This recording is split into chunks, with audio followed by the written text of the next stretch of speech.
اللهم صل على سيدنا محمد يا رب صل وسلم دائما أبدا على حبيبك.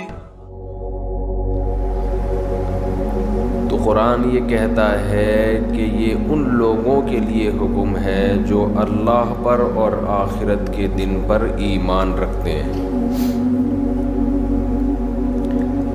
اس سے ہمیں پتہ چلتا ہے کہ اللہ پر اور آخرت پر ایمان لائے بغیر جو آرڈر اللہ نے دیے ہیں ان کی موٹیویشن اور ان کی ترغیب آپ کو مل ہی نہیں سکتی.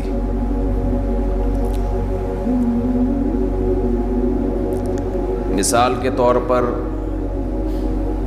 اسلام میں سب سے اہم حکم اور سب سے مشکل حکم ہے نماز کی پابندی کرنا. نماز پڑھنا مشکل نہیں ہے، نماز کی پابندی کرنا مشکل. پوری زندگی انسان اس بات کی کوشش میں لگا رہے کہ نماز کبھی قضا نہیں ہونے دوں گا، تو یہ آسان کام نہیں ہے. ہر حکم میں چھٹی ہوتی ہے. آپ آفس جاتے ہیں، ہفتے میں 6 دن 1 دن چھٹی کرتے ہیں. درمیان میں اور بھی چھٹیاں آتی ہیں. قائد اعظم ڈے آ گیا، علامہ اقبال ڈے آ گیا، شاہ عبداللطیف پٹائی کا دن آ گیا، بھٹو کی شہادت کا دن بھی ہو سکتا ہے. جتنے سیاستدان دنیا سے جاتے رہیں گے ان کی چھٹیوں کی تعداد بڑھتے بڑھتے 2-4 دن رہ جائیں گے آفس ورک کے لیے.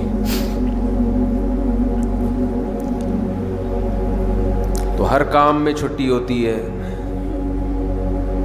کہ نماز جب سے شروع ہوئی موت تک ایک دن بھی ایسا نہیں ہے جس میں قضا کرنے کا حکم.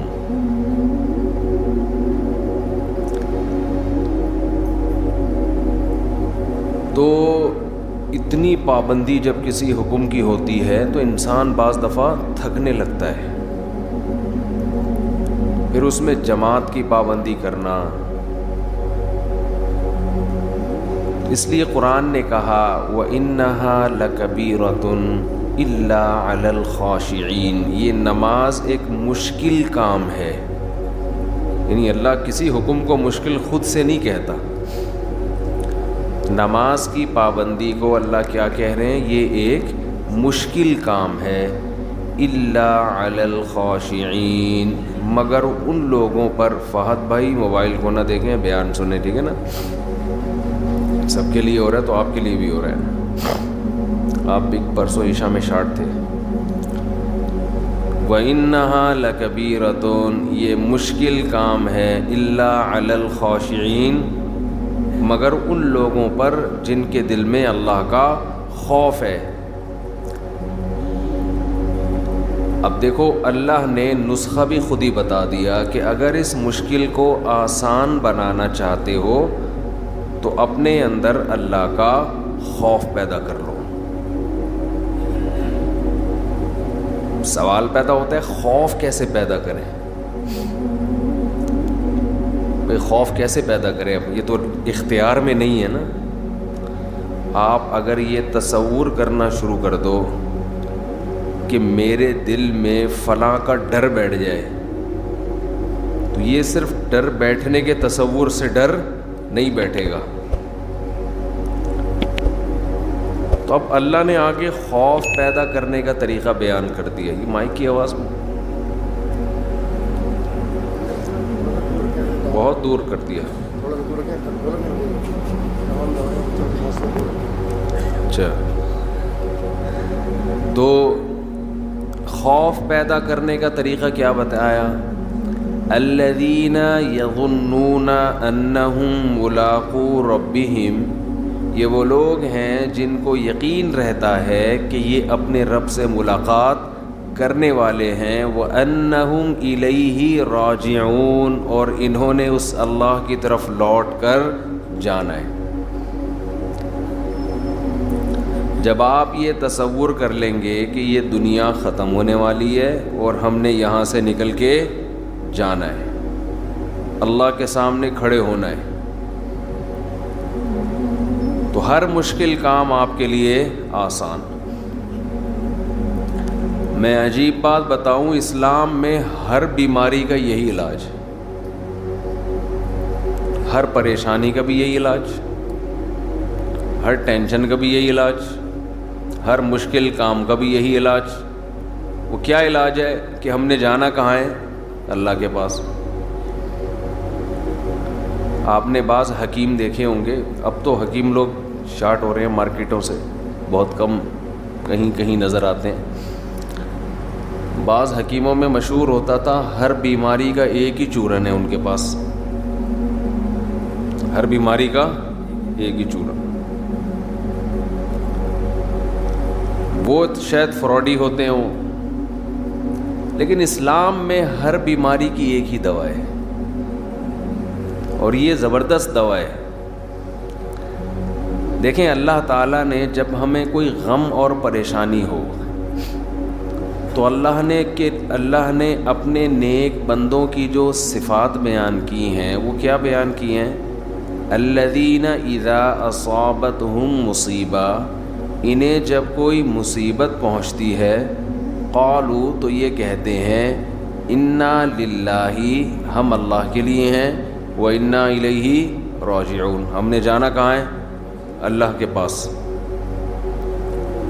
مصیبتن میں تنوین ہے، تنوین. اگر یہ ہوتا نا المصیبہ، اس کا مطلب ہوتا کوئی خاص قسم کی جب مصیبت پہنچتی ہے تو یہ کہتے ہیں. خاص قسم کی مصیبت کچھ بھی ہو سکتی ہے، لیکن یہاں ہے مصیبتن، کسی بھی قسم کی مصیبت، کسی بھی قسم کی ٹینشن، کوئی پریشانی، کوئی پیسے لے کے بھاگ گیا، کاروبار میں نقصان ہو گیا، بیماری آ گئی خطرناک، بچے نافرمان ہو گئے، ہر ٹینشن کا ان کے پاس علاج کیا ہے. ہم نے جانا کہاں ہے؟ اللہ کے پاس. تو یہ نیک لوگوں کی اللہ نے علامت بیان کی ہے کہ ان کے پاس ہر ٹینشن کا ایک ہی چورن ہے، ایک ہی دوا ہے، کہ بھئی یہ دنیا ختم ہونے والی ہے اور ہم نے جانا کہاں ہے؟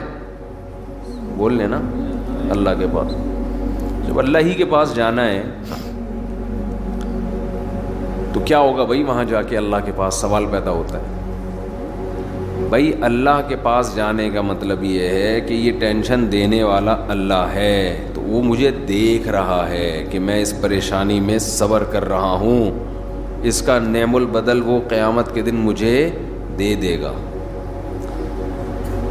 آج ہمارے ساتھ سب سے بڑا مسئلہ یہ ہے کہ جتنا قرآن آخرت کو، موت کے بعد کی زندگی کو بیان کرتا ہے، ہم اپنی نجی محفلوں میں، اپنی روز مرہ کی زندگی میں اتنا موت کا تذکرہ اور آخرت کا تذکرہ کرتے نہیں ہیں،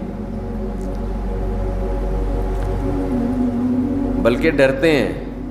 آپ زیادہ یہ باتیں شروع کر دو نا، بھائی مر جائیں گے، ختم ہو جائے گا، تو سمجھتے ہیں لوگ بیوقوف آدمی ہیں، ترقی سے روک رہے ہیں. جو حقیقت بیان کر رہا ہے اسے لوگ کیا کہتے ہیں؟ یہ ترقی سے روک رہا ہے. یہ حقیقت بیان کر رہا ہے.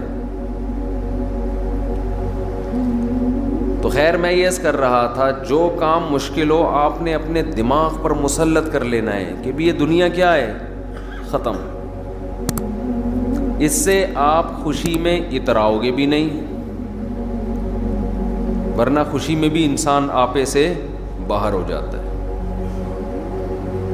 پیسہ آ گیا تو پتہ نہیں اتنا خوش ہو رہا ہے جیسے کیا ہو گیا، بھائی کتنا کیا ہو گیا، وہ طوطا یاد آ رہا ہے کیا ہوا. ایک بولنے والا طوطا کچھ دن پہلے دیکھا، وہ بات بات پہ کہہ رہا تھا کیا ہوا، ایسے اسٹائل سے کہہ رہا تھا کیا ہوا. اس کو زیادہ چھیڑو نا، تنگ کرو طوطے کو، آواز مارتا تھا کیا ہوا. تو اگر کوئی پیسہ آ کے کوئی بہت ہی زیادہ خوش ہو گیا تو آپ نے کیا کہنا ہے؟ اس کو بولنا ہے کیا ہوا. ہمیشہ کے لیے تھوڑی آیا ہے، تھوڑے دن کھائے گا پیے گا ختم، بڈھا ہو جائے گا، ٹائم تھوڑی لگ رہا ہے. کوئی زیادہ ٹائم نہیں ہے بڈھے ہونے میں، خوب سمجھ لو، اور مرنے میں یہ خوش فہمی میں مبتلا نہ رہیں کہ پتہ نہیں کتنا ٹائم لگے گا. بہت اسپیڈ کے ساتھ، بہت تیزی کے ساتھ، تھوڑے دن رہ گئے ہیں بس انا للہ ہونے میں، کوئی زیادہ ٹائم نہیں ہے. جو جوان ہیں ان کے لیے بھی زیادہ ٹائم نہیں. ابھی ٹائم دیکھو ایسا، اب یوٹیوب پہ لکھ لو نا پرانی فلم کا ہیرو، اور ابھی آج دیکھ لو کیسا لگ رہا ہے. تو ہیرو کا یہ حال ہے تو ہم اور آپ تو ہیرو ہیں بھی نہیں. 1980 کا ہیرو دیکھ لو اب کیسا لگ رہا ہے آج کل. تو جب وہ ایسا لگ رہا ہے تو ہم اور آپ کیسے لگیں گے 15-20 سال کے بعد؟ ہم تو ہیرو ہے بھی نہیں. ایک تو ہم ہیرو جیسے نہیں ہیں، دوسرا ہم صحت کو اتنا مینٹین رکھ بھی نہیں سکتے جتنا وہ لوگ رکھتے ہیں. تو اللہ نے جہاں بھی کوئی مشکل حکم دیا، اللہ نے کیا فرمایا کہ یہ ان لوگوں پر آسان ہے جو دماغ میں یہ بات بٹھا بیٹھے ہیں کہ ہم نے جانا کہاں ہے، اللہ کے پاس. سعود صاحب کے بیانات سننے کے لیے youtube.com/مفتی طارق مسعود کو سبسکرائب کریں، اور اگر آپ لائیو ویڈیو کو کبھی بھی مس نہیں کرنا چاہتے ہیں تو سبسکرائب کرنے کے بعد بیل آئیکن پہ کلک کرنا مت بھولیں. جزاک اللہ.